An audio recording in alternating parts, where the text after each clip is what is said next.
Mỗi đồng tiền đều là mồ hôi và công sức.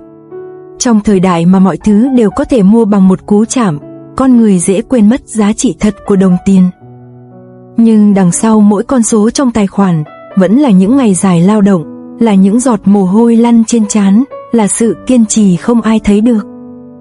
Tiền không chỉ là vật trao đổi, nó là dấu vết của nỗ lực, là chứng nhân của thời gian. Người biết trân trọng đồng tiền không phải vì họ keo kiệt, mà vì họ hiểu để có được nó, ai đó đã phải đánh đổi một phần sức khỏe, giấc ngủ và cả ước mơ. Tiêu tiền không sai, hưởng thụ không tội. Nhưng trước mỗi quyết định, hãy tự hỏi, đồng tiền này được tạo nên từ đâu? Và ta có đang xứng đáng với công sức đã bỏ ra không? Khi ta hiểu được điều đó, ta không chỉ biết tiết kiệm tiền, mà còn biết tiết kiệm chính cuộc đời mình.